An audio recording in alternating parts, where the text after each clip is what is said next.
अस्सलामुअलैकुम वरहमतुल्लाहि वबरकातुहू नहमदुहु नुसल्ली व नुसल्लिमु अला रसूलिहिल करीम अम्मा बाद फ़अऊज़ु बिल्लाहि मिनश शैतानिर रजीम बिस्मिल्लाहिर रहमानिर रहीम अक़ीमुस्सलाह सदक़ल्लाहु मौलानाल अज़ीम व सदक़ रसूलुहुन नबियुल अमीनुल मतीनुल करीम व नहनु अला ज़ालिका लमिनश शाहिदीन व शाकिरीन वल्हम्दुलिल्लाहि रब्बिल आलमीन। आइए बारगाह रिसालत में दरूद पाक का हदिया पेश करें। पढ़े बुलंद आवाज़ से अल्लाहुम्मा सल्ली अला सय्यिदिना शफ़ीना मौलाना मुहम्मदिन बारिक वसल्लिम सल्लु अलैहि सलातु व सलामुन अलैका या रसूल अल्लाह सल्लल्लाहु तआला अलैहि वसल्लम।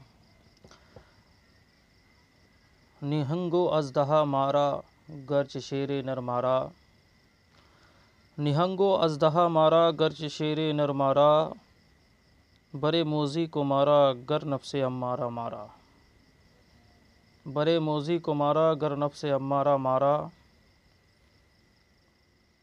अज़ीज़ान गिरामी, खुतबे मसनून के बाद मशहूर व मारूफ़ आयत करीमा की तिलावत का शरफ़ हासिल किया। अल्लाह तबारक व तआला कुरान करीम में इरशाद फरमाता है, अक़ीमुस्सलाह, नमाज कायम करो।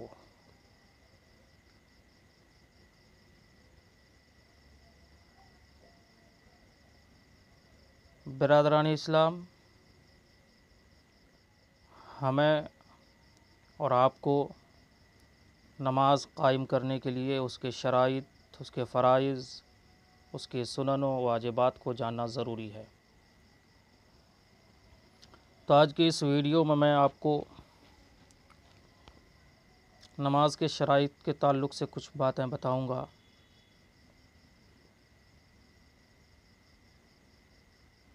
कि नमाज के शराइत कितने हैं और क्या क्या हैं,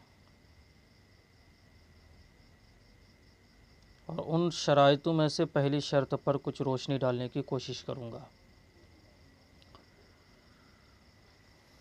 शराइत नमाज 6 हैं।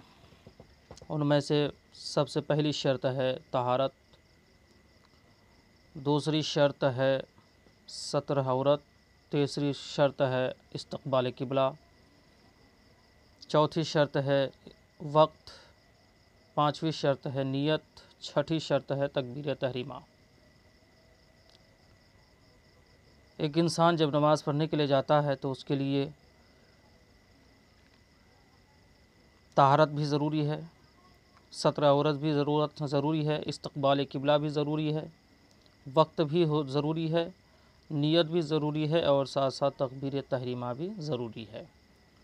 तो ये नमाज के 6 शराइत हैं।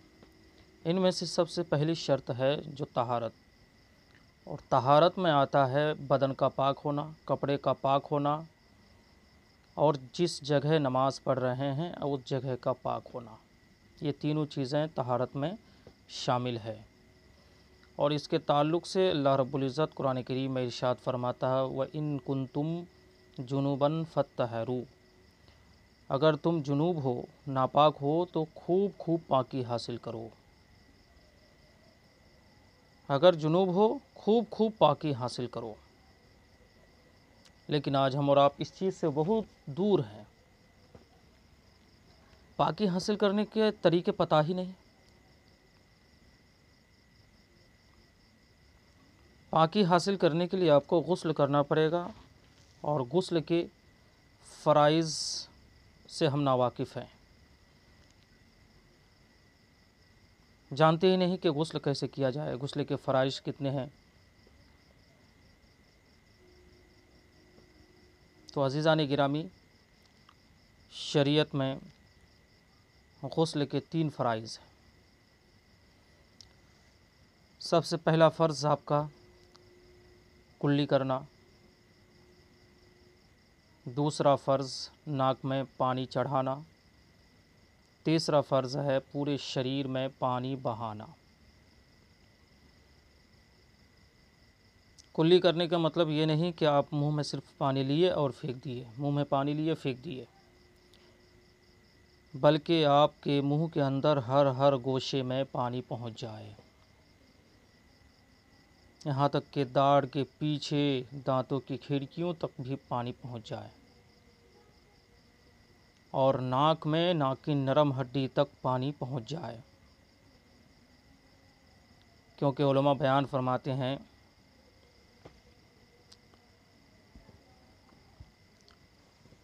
कि नाक के अंदर जो रेत सूख जाता है, उस सूखी हुई चीज़ को, सूखे हुए रेत को भी निकालना, साफ़ करना फ़र्ज़ है। और नाक के बालों को भिजाना वो भी फ़र्ज़ है। जब तक आप पानी को अंदर नहीं पहुंचाएंगे, नरम हड्डी तक पानी नहीं पहुंचाएंगे, तब तक आपके बाल नहीं भीजेंगे, आपके नाखून की जो रुतूबतें हैं, जो सूखी चीज़ें हैं, वो साफ़ नहीं हो पाएंगी। जब तक इन चीज़ों को साफ़ और सही तरीके से उस फ़र्ज़ को अदा नहीं करेंगे, तब तक आपका गुस्ल मुकम्मल नहीं होगा। तो याद रखिए, गुस्ल के 3 फ़राइज़ हैं। पहला फ़र्ज़ कुल्ली करना, जो मुंह के हर गोशे तक पानी पहुंचाना है, यानी गरारा करना। अगर रोज़ेदार नहीं हैं आप तो गरारा कीजिए, गरगरा। दूसरी चीज़ है नाक में पानी चढ़ाना। और तीसरी चीज़ है पूरे शरीर में पानी बहाना। गुस्ल में इस तरह पूरे शरीर में पानी बहाएं कि आपका हर अज़ू भीग जाए, कहीं बाल बराबर भी जिस्म आपका सूखा ना पड़े। अगर बाल के बराबर भी अगर सूखी रह जाए तो आपका गुस्ल मुकम्मल नहीं होगा। अब मैं आपको बताऊंगा कि गुस्ल किन चीज़ों की वजह से इंसान पर फ़र्ज़ होता है। तो शरीयत में आता है, शरीयत में है कि 5 चीज़ों की बुनियाद पर इंसान पर गुस्ल फ़र्ज़ हो जाता है। पहली चीज़ है मनी का निकल कर अज़्वे तनासुल से बाहर निकल जाना। दूसरी चीज़ है एहतिलाम का होना, सोते हुए, नींद की हालत में। और तीसरी चीज़ है कि हफ्शा का शर्मगाह में छुप जाना, चाहे शहवत हो या ना हो, इंजाल हो या ना हो। चौथी चीज़ है हैज़ का आना। और 5वीं चीज़ है नफास। तो इनमें से 3 चीज़ें मर्द और औरत दोनों के लिए गुस्ल फ़र्ज़ कर देता है। इनमें से 3 चीज़ें, मनी का अज़्वे तनासुल से, अज़्वे ख़ास से निकलना, एहतलाम का होना और हमबिस्तरी का होना। ये 3 चीज़ें मर्द और औरत दोनों के साथ ख़ास है, लेकिन हैज़ और नफास ये सिर्फ़ औरतों के साथ ख़ास है। तो ये 5 चीज़ें ऐसी हैं जिससे इंसान पर गुस्ल फ़र्ज़ कर देता है, जिन चीज़ों की वजह से गुस्ल इंसान पर फ़र्ज़ हो जाता है। अब इंसान जब नापाक हो गया तो अल्लाह रब्बुल इज़्ज़त ने इरशाद फरमाया, व इन कुंतुम जुनूबन फत्तहरू, कि अगर तुम जुनूब हो तो खूब पाकी हासिल करो। क्योंकि बुज़ुर्गान दीन का तरीक़ा रहा है कि जब भी वो नापाक होते थे और आँख खुलती थी, यानी फ़जर से पहले पहले वो गुस्ल किया करते थे और अपने आप को पाक साफ़ कर लेते थे। और हम लोगों का तरीक़ा है कि दिन भर नापाकी की हालत में रह जाते हैं। हज़रत जुनैद बगदादी रहमतुल्लाह अलैह फ़रमाते हैं कि इब्नुल कुरैबी रहमतुल्लाह अलैह फ़रमाते हैं कि मुझे रात में एहतिलाम हो गया, मैं नापाक हो गया। मैं सोचा कि पहले गुस्ल कर लेता हूँ, पाकी हासिल कर लेता हूँ। ठंडी रात थी। इब्नुल कुरैबी रहमतुल्लाह अलैह फ़रमाते हैं, मेरे नफ्स ने मुझे पुकार के कहा, ए इब्नुल कुरैबी, इतनी जल्दी ही क्या है, पूरी रात बाकी है, सुबह सवेरे इत्मीनान से गुस्ल कर लेना, पाकी हासिल कर लेना। इसी बात पर मैं उठा और अपने गुस्ल करने का इरादा कर लिया। और इस नफ्स अम्मारा के मशवरे के लिए मैं इसी सबब से उसे एक सख्त सज़ा देने के लिए मैं उठा और उस ठंडक रात में कपड़े के साथ गुस्ल किया। और गुस्ल करने के बाद न उस कपड़े को निचोड़ा न सुखाया, जिस्म के साथ ही लेकर के मैं सो गया और मेरे जिस्म ही में वो कपड़ा खुश्क हो गया, सूख गया। इस तरह से मैंने उसको सज़ा देने का इरादा किया और अपने नफ्स को मैंने सज़ा दिया। इसलिए शायर कहते हैं कि निहंगो अजदहा मारा, घरचे शेर नर को मारा, बड़ी मोजी को मारा, गर नफ्स अम्मारा को मारा। अज़ीज़ान गिरामी, यकीनन हम लोगों को पाकी हासिल करने की ज़रूरत है।